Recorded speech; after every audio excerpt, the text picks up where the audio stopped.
राधे राधे। श्री कुंज बिहारी श्री हरिदास। आज मैं आप लोगों को जो घटना सुनाने वाली हूँ वह अधिक ही सत्य घटना है, जिसे सुनकर आप अपनी आंखों से आंसू को रोक ही नहीं पाएंगे। यह ऐसी सत्य लीला है जिसे सुनकर हर कोई बोलेगा, ये हो कैसे सकता है, ऐसा तो हो ही नहीं सकता। यह घटना आप अंत तक ज़रूर सुनिएगा और बिल्कुल ध्यान से वीडियो को ज़रूर सुनिएगा। तो आइए शुरू करते हैं। यह घटना हमसे गीता जी ने शेयर की है, वो भी बिहार से। गीता जी बताती है कि उनके घर में बचपन से ही लड्डू गोपाल जी की सेवा हुआ करती थी। वह पूरा परिवार मिलकर लड्डू गोपाल जी की सेवा बहुत ही दिल से और अच्छे मन से किया करता था और उनको लड्डू गोपाल जी पर बहुत ही ज़्यादा विश्वास भी था। गीता जी बताती है कि मैं सोचती थी कि जब मेरी बड़ी होकर शादी होएगी तो मेरा परिवार आगे कैसा होगा, मैं लड्डू गोपाल जी की सेवा कर पाऊँगी या नहीं कर पाऊँगी, क्या वो लोग मुझे लड्डू गोपाल जी की सेवा करने देंगे, और मैं तो नॉनवेज भी नहीं खाती, तो ये सब कैसे होगा। वह बताती हैं कि मैं लड्डू गोपाल जी से ये सब बातें किया करती थी और वह ये भी बताती हैं कि उनकी मम्मी जब मासिक धर्म में होती थी तो लड्डू गोपाल जी की पूजा नहीं किया करती थी, तब उनकी पूजा मैं करती थी। तो हम बचपन से ही देखते आ रहे थे कि मासिक धर्म में हम लड्डू गोपाल जी की पूजा नहीं कर सकते, वो 5-6 दिन हमें लड्डू गोपाल जी से दूर रहना पड़ता था। ऐसे ही चलता रहा। तभी एक दिन गीता जी की शादी हो जाती है। गीता जी अपने ससुराल में भी लड्डू गोपाल जी लेकर जाना चाहती थी, परंतु उनकी मम्मी मना कर देती है कि नहीं, अभी रुक जाओ, अभी नया परिवार है, तुम्हारी नई शादी हुई है, तुम बाद में ले जाना। यह सुनकर गीता जी कहती हैं, ये बात भी सही है, चलो ठीक है। वह जिस घर में उनकी शादी होती है वह परिवार भी बहुत ही पूजा पाठ करने वाला होता है। उनकी सासू माँ माता जी की बहुत ही पूजा किया करती है और उनके पति भी उनसे बहुत प्रेम किया करते। यह देखकर वह बहुत ही प्रसन्न होती कि चलो मुझे अच्छा परिवार मिला है। परंतु उनके मन में अभी भी सवाल था कि मैं लड्डू गोपाल जी कैसे लाऊं, अपने ससुराल में कैसे पूछूं। तभी अचानक से एक दिन उनके पति कहते हैं, चलो हम कहीं घूमने चलते हैं। हम शादी के बाद कहीं भी घूमने नहीं गए।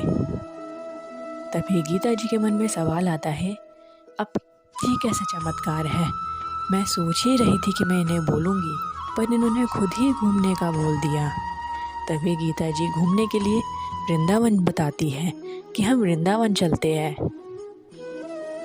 यह बात सुनकर उनके पति बहुत ही ज़्यादा प्रसन्न होते हैं और कहते हैं, यह तो मेरा भी बहुत मन था कि मैं कब से वृंदावन नहीं गया हूँ, चलो हम वृंदावन ही चलेंगे। गीता जी यह सुनकर बहुत ही खुश होती है कि ये कैसा चमत्कार था, मैं आज तक कभी बांके बिहारी जी के दर्शन भी नहीं किए, अब मैं वृंदावन भी जा पा रही हूँ। धन्य हो आप प्रभु, धन्य हो। यह सब सोचकर वो अपनी पैकिंग करने लगते हैं। तभी गीता जी मन में सोचती हैं, क्यों ना अब मैं वृंदावन जा रही हूँ तो वहीं से लड्डू गोपाल जी भी ले आऊँ। तो वह अपने ससुराल में सबसे पूछती है और अपनी सासू माँ से भी पूछती है, तो उनकी सासू माँ खुश हो जाती है और कहती है, हाँ ठीक है, ले आना तुम। गीता जी वृंदावन जाकर बांके बिहारी जी के दर्शन करती है।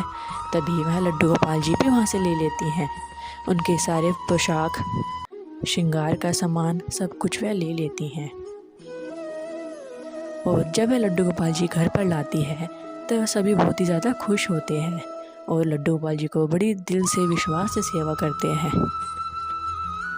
गीता जी ने तो अपने लड्डू गोपाल जी को संतान ही मान लिया था। वह उनसे अधिक ही प्रेम करती, उन्हें भोग लगाती, उन्हें स्नान करवाती और हमेशा उनके साथ बातें करती, उनके साथ ही रहती।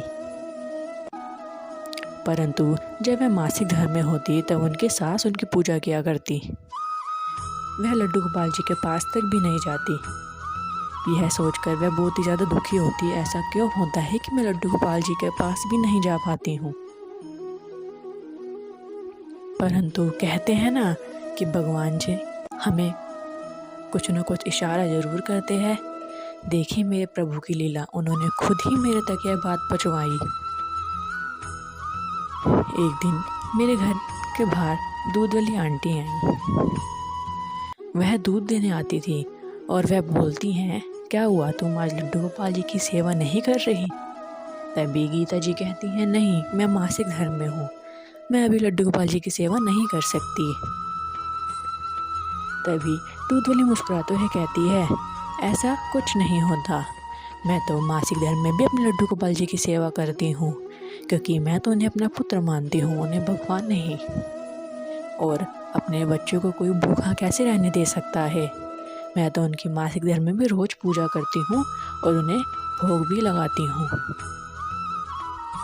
यह बात सुनकर गीता जी बिल्कुल हैरान हो गई और गीता जी उन्हें कहती है, नहीं नहीं, हम मासिक धर्म में पूजा नहीं कर सकते, हम अशुद्ध अवस्था में होते हैं। तभी दूध वाली कहती है, ऐसा कुछ नहीं होता है, ये हमारे मन का वहम है, हम कि भगवान नहीं माना, हमने उन्हें अपना पुत्र माना है। यह बात सोचकर गीता जी बहुत ही उदास हो जाती है और उनके मन में बहुत से सवाल उठने लगते हैं।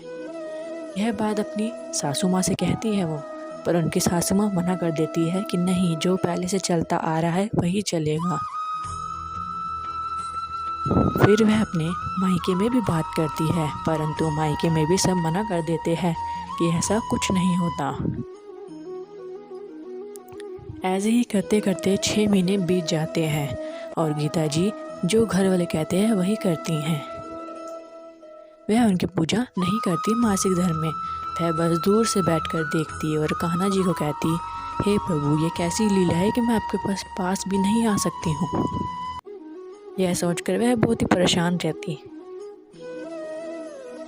तभी एक रात क्या होता है, यह सुनकर आप बिल्कुल ही हैरान हो जाएंगे।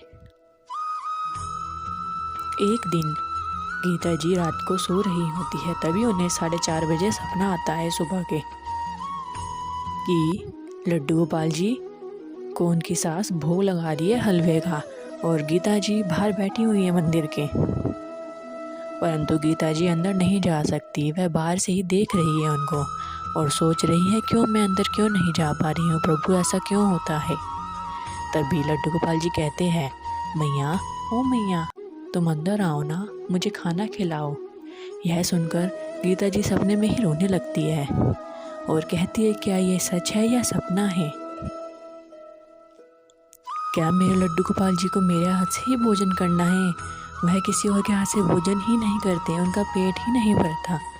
ये सब बातें सोचने लगी। तभी लड्डू गोपाल जी फिर से कहते हैं, मैया, ओ मैया, तुम बाहर क्यों बैठी हो, अंदर आओ ना। तभी गीता जी लल्ला से कहती है, लल्ला, मैं अभी अशुद्ध अवस्था में हूँ, मैं तुम्हें छू नहीं सकती। तभी लड्डू गोपाल जी कहते हैं, ऐसा कुछ नहीं होता मैया, तुम मेरे पास आओ, मुझे भोजन कराओ। तभी गीता जी सपने में देखती है कि लड्डू गोपाल जी को वह गोद में बिठाकर भोजन करा रही है। तभी उनके पति उन्हें उठा देते हैं और बोलने लगते हैं कि तुम मन में क्या बड़बड़ा रही हो। गीता जी उनको पूरा सपना बताती है, पर वह सोचती है कि क्या मैं अपने सासू माँ को यह सपना बता पाऊँगी? मेरी बात पर तो कोई विश्वास ही नहीं करेगा प्रभु, मैं क्या करूँ। तो गीता जी रात को बाहर अपने गार्डन में जाकर बैठ जाती है। तभी उनकी सासू माँ उन्हें देखकर वह भी आ जाती है और कहने लगती है, बहू बहू। तभी यह देखकर गीता जी घबरा जाती है कि क्या हुआ माँ जी। तभी उनकी सासू माँ कहती है, बहू मुझे माफ़ कर दो, मैं तुम्हारी भावना को समझ नहीं पाई हूँ। मेरे को सपने में लड्डू गोपाल जी आए और जो चीज़ें गीता को दिखी थी वही उनकी सासू माँ को दिखती है। वह सब बताती है और वह हैरान हो जाती है गीता सुनकर। गीता कहती है, प्रभु आपकी क्या लीला है, आपको ये था कि किसी को मेरे बात पर विश्वास नहीं होगा, तभी आपने मेरी सासू माँ को भी ये सपना लाया, आप धन्य हो प्रभु। तभी से गीता अपने मासिक धर्म में भी उनकी रोज़ पूजा करती, उनको भोग लगाती और उनके साथ बातें करती। क्योंकि उनको अपने लड्डू गोपाल जी पर बहुत ही ज़्यादा विश्वास था। यह बातें सुनकर मेरी आंखों से तो अत्यंत ही आंसू आ गए। तो देखिए आप लोग, गीता जी कहती है कि मैं तो मासिक धर्म में अपने लड्डू गोपाल जी की वैसे ही पूजा करती हूँ जैसे मैं और दिनों में करती हूँ, क्योंकि मैं उन्हें अपना बेटा मानती हूँ। अब आप लोग सोचेंगे मैं ऐसा क्यों करती हूँ, परंतु ये मेरी भावना है, मैं इसमें क्या कर सकती हूँ। तो यह कहानी सुनकर मेरा अत्यंत ही दिल भावुक हो उठा। अपने लड्डू गोपाल जी पर बस पूर्ण विश्वास रखिए, उसको डगमगाने मत दीजिए। देखिए आपके साथ लड्डू गोपाल जी हमेशा खड़े रहेंगे, आप उनको जिस रूप में भी मानेंगे। वीडियो अच्छी लगी हो तो प्लीज़ लाइक शेयर कमेंट ज़रूर करिएगा। कमेंट में राधे राधे लिखना